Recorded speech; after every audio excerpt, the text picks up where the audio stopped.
కడప జిల్లా కమలాపురంలో వీధి కుక్కలు స్వైర విహారం చేశాయి. పలు కాలనీల్లో చిన్నారులపై విచక్షణారహితంగా దాడి చేశాయి.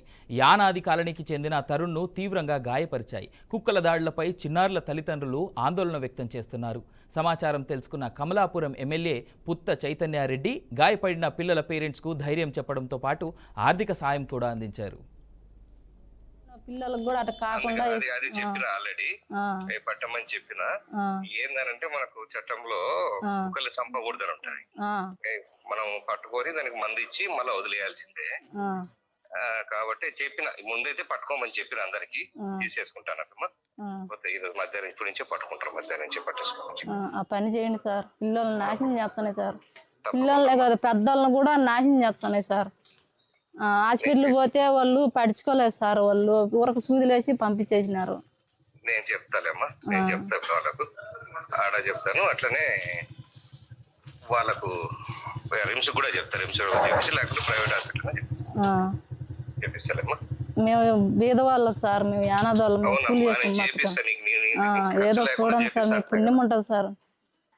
నేర బిడ్డోళ్ళు 4వ సంవత్సరం పిల్లోడు సార్. బడి పోయే పిల్లోడు వాడు. ఇటు రకం జరిగిందంట కదా, చూపిస్తారులేమా. హాస్పిటల్ కూడా చూపించమని చెప్పిన. ఇక్కడ కాకపోతే మన కడప తీసుకుపోయినా జాగ్రత్త చూసుకుంటారులేమ్మా. ఎన్ని మందులు ఇప్పిస్తారు, అవసరమైతే బయట అయినా మందులు ఇప్పిస్తారులేమ్మా. అదే సార్ ఇట్నే మా బాబుకి అయినట్టుగా ఎవరున్న పిల్లలకు కూడా అట్లా కాకుండా అది చెప్పిన ఆల్రెడీ పట్టమని చెప్పిన. ఏందనంటే మనకు చట్టంలో కుక్కలు చంపకూడదని ఉంటాయి. మనం పట్టుకొని దానికి మందు ఇచ్చి మళ్ళీ వదిలేయాల్సిందే. కాబట్టి చెప్పిన ముందైతే పట్టుకోమని చెప్పిన అందరికి తీసేసుకుంటానమ్మా. ఈరోజు మధ్యాహ్నం ఇప్పటి నుంచే పట్టుకో. రైట్. ఇక దీనిపై మా ప్రత్యేక ప్రతినిధి సురేంద్ర మిగిలిన డీటెయిల్స్ అందిస్తారు. సురేంద్ర, చెప్పండి, కడపలో జరిగినటువంటి ఈ అంశం గురించి ఎలా చూస్తున్నారు కడప జిల్లా వాసులు కావచ్చు, లేదంటే చుట్టుపక్కల ఉన్నటువంటి ప్రజలు కావచ్చు? ఎందుకంటే ఈ మధ్య కాలంలో కుక్కల దాడులు ప్రజలపైన ఏ విధంగా చేస్తున్నాయో అందరికి చూస్తూనే ఉన్నాం. ఎస్ అవినాష్, మీరు అన్నట్టుగానే గత కొంతకాలంగా కుక్కల దాడిలో రకరకాలుగా చిన్నారుల దగ్గర నుంచి ముసలి ముతకాల వరకు అందరూ కూడా గాయపడుతున్నటువంటి సంఘటనలు ఒక్కొక్కరిగా వెలుగులోకి వస్తున్నాయి. ఇప్పుడు కూడా కమలాపురం పట్టణంలో ఉన్నటువంటి ఇద్దరు, అంటే ఉదయం ఒక బాలిక మీద, అలాగే మధ్యాహ్న సమయంలో ఒక బాలుడి మీద వీధి కుక్కలు దాడి చేసి తీవ్రంగా గాయపరిచాయి.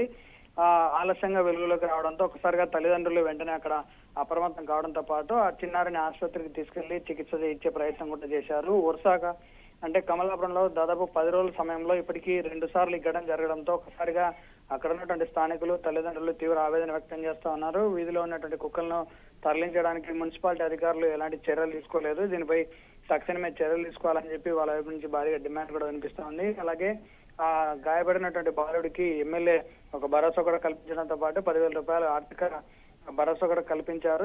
ఇలాంటి ఘటనలు పునరావృతం కాకుండా మున్సిపల్ అధికారులను ఆదేశించి వెంటనే తగిన చర్యలు తీసుకుంటామని చెప్పి హామీ కూడా ఇచ్చారు. అలాగే ప్రొద్దుటూరులో కూడా గత వారం 10 రోజుల కింద ఇలాంటి ఒక ఘటన జరిగింది. అంటే జిల్లా వ్యాప్తంగా ఉన్నటువంటి తరచూ ఘటనలు ఒకసారి గమనిస్తే ఇలాంటి ఘటనలు జరగకుండా అధికార యంత్రాంగం తప్పనిసరిగా చర్యలు తీసుకోవాలి. తీసుకోకపోతే ఎందుకంటే మూగజీవాలను ఊరి బయట ప్రాంతాలకు తీసుకెళ్లి గతంలో విడిచిపెట్టేవాళ్ళు ఇప్పుడు మన చుట్టూ తిరుగుతూ ఉండడంతో పెంపుడు కుక్కలు కూడా ఇలాంటి సంఘటనలు జరిగాయి. కాబట్టి తప్పనిసరిగా చర్యలు తీసుకునే అవకాశాలు కూడా స్పష్టంగా కనిపిస్తున్నాయి. అవినాష్.